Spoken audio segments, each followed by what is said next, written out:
ಆತ್ಮೀಯರೇ, ಕೇಂದ್ರ ಮೋಟಾರು ವಾಹನ ಅಧಿನಿಯಮ 1989ರ ಸೆಕ್ಷನ್ 115, 119, 120 ವಾಹನಗಳಿಂದ ಉಂಟಾಗ್ತಕ್ಕಂಥ ವಾಯು ಮಾಲಿನ್ಯ ಮತ್ತು ಶಬ್ದ ಮಾಲಿನ್ಯಗಳಿಗೆ ದಂಡ ವಿಧಿಸುವ ಬಗ್ಗೆ ಹೇಳುತ್ತೆ.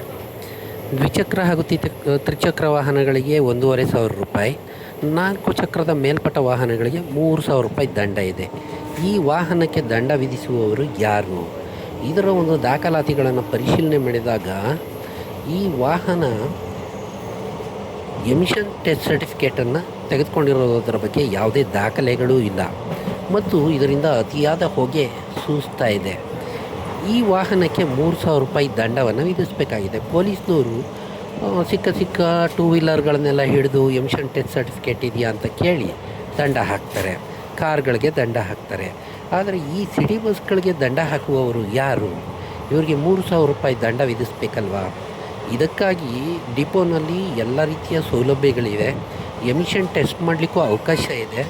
ಆದರೂ ನಿರ್ವಹಣೆಯ ಕೊರತೆಯಿಂದ ಈ ರೀತಿ ಎಲ್ಲ ಸಿಟಿ ಬಸ್ಗಳು ಈ ರೀತಿ ಹೊಗೆಯನ್ನು ತುಂಬಿಕೊಂಡು ಓಡಾಡ್ತಾ ಇವೆ, ರಾಜ್ಯಾರೋಷವಾಗಿ ಓಡಾಡ್ತಾ ಇವೆ. ಇದನ್ನು ಪರಿಶೀಲನೆ ಮಾಡೋರು ಕೂಡ ಯಾರೂ ಇಲ್ಲ. ಇದನ್ನು ಕೂಡಲೇ ಪರಿಶೀಲನೆ ಮಾಡಿ ಇದರ ಹೊಗೆ ಉಗುಳುವ ಪ್ರಮಾಣವನ್ನು ಕಡಿಮೆ ಮಾಡಿ ಸಾರ್ವಜನಿಕರ ಆರೋಗ್ಯವನ್ನು ರಕ್ಷಣೆ ಮಾಡಬೇಕು KSRTC ಡಿಪೋದವರು. ಇದರ ಒಂದು ದಾಖಲೆಯನ್ನು ನಾನು ಮುಂದೆ ಕೊಟ್ಟಿದ್ದೇನೆ, ಅದನ್ನು ತಾವು ಪರಿಶೀಲನೆ ಮಾಡಿ. ಆ ಪರಿಶೀಲನೆ ಮಾಡಿದ್ರೆ ಆ ದಾಖಲಾತಿಯಲ್ಲಿ ಎಮಿಷನ್ ಸರ್ಟಿಫಿಕೇಟ್ ಇರೋದ್ರ ಬಗ್ಗೆ ಮಾಹಿತಿಯೇ ಇಲ್ಲ. ಏನು ಮಾಡ್ತಾಯಿದೆ KSRTC ನಿರ್ವಹಣಾ ವಿಭಾಗ?